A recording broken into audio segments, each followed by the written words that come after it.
firms have focused on solar, the valuations and the risk reward is just different than we're seeing in other areas of clean tech.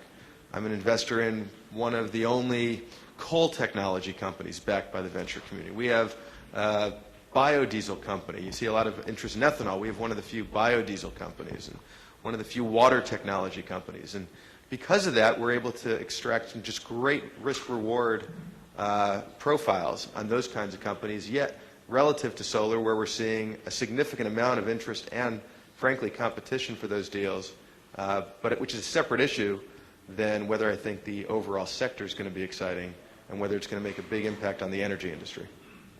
Thank you, Ira. Any other questions? Okay, last question for this session. Actually, my question crosses two disciplines. One is new materials and another one is biotechnology. There are lots of research being done how different drugs interact with each other. But have anybody actually looked into how these new materials, especially nanomaterials, will interact with the drugs that are being developed in biotech companies? So all this, as far as I understand, is probably can become a huge issue in the future.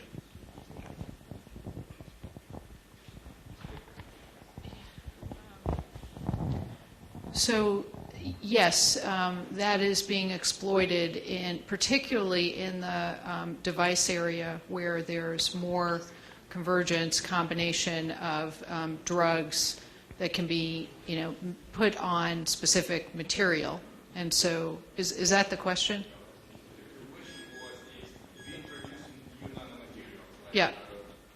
Carbon nanotube, nanodots, and how these new particles that will breathe in, drink in, inhale, how these particles will possibly interact with drugs that are being developed in the labs right now, in the future. Because we're really opening a Pandora box, possibly.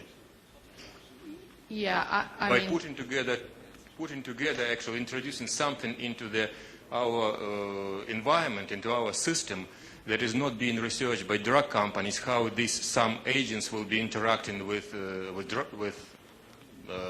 various drugs. And yeah, I mean, I don't think it'll be a drug interaction per se, but it may be you're worried about, the coal industry or asbestos industry creating disease.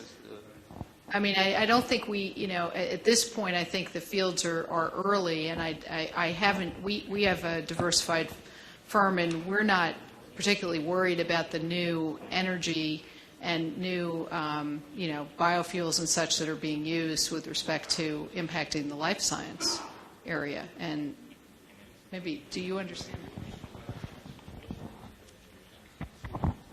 I'll maybe broaden up a level. I think that right now what you're seeing, probably for the first time ever, we've seen in the venture asset class the convergence of so many of the areas within IT. We've seen how hardware and software converge. We've seen how software and the internet converged. We've seen how security and the internet has converged. And I think you've touched on probably the area that we think is the next generation of convergence, and that's not the way in which silicon and solar converge. We think the much bigger opportunity is the way in which clean tech and the life sciences converge. That's exactly, we see it on two fronts though, and you touched on one of them.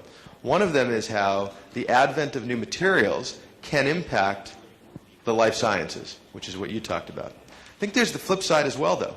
There's the science of biology in particular and how that can impact areas like clean tech. A company that went public last week called Metabolics is developing a next generation environmentally friendly plastics. And yet the key innovation was from about 20 PhDs from Harvard in biology. And so we're seeing it actually cross-fertilate in both directions. We're seeing the science of the life sciences applied to clean tech, and we're seeing the science of advanced materials in particular applied to the area of life science. Okay, but we are running out of time. Really quickly. Yeah, my question to gentlemen talking about clean technologies, but it may be also applicable to other areas, to IT infrastructure and security.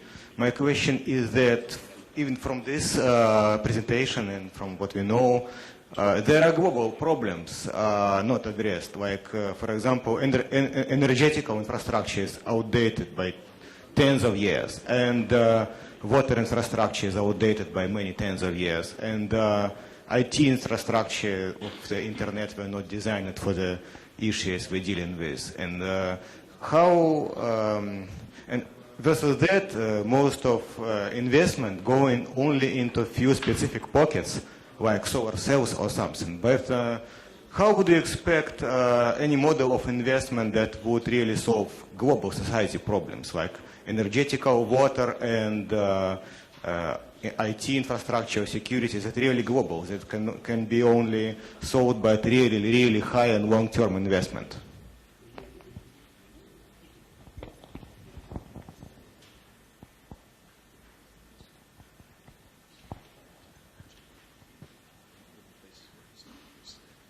So the question is really around the global investment?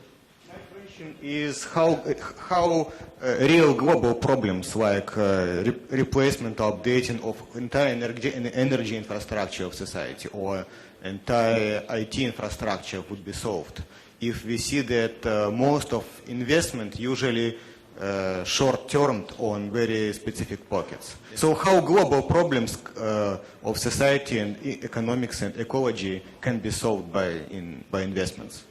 Well, I think the question is that many of the global problems require a long-term investment is really the heart of what you're asking. I think that is the challenge of any venture investment. We're trying to deal with long-term problems, but the reality is we have a short-term horizon. And so the way in which historically the asset class has dealt with that, both in the life sciences and frankly in the area of energy, is areas that have required much more massive investment than any one particular portfolio company and any one venture portfolio could actually attack, has been subsidized.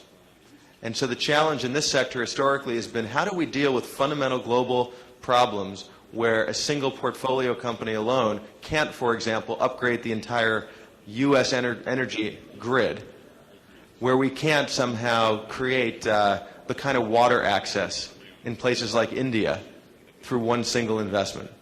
And I think that one of the ways we deal with that is there are several pockets of subsidy that have had investment up to a certain point. In the U.S., the national labs is a good example of that have invested tens, if not hundreds of millions into problems, and we've then been able to take that prior investment and capitalize on that for new investments for some of these areas. We probably have about half of our companies where we invest from scratch. The other half are companies that have had, through either corporate, government, or other forms of investment, massive investment before the first venture round.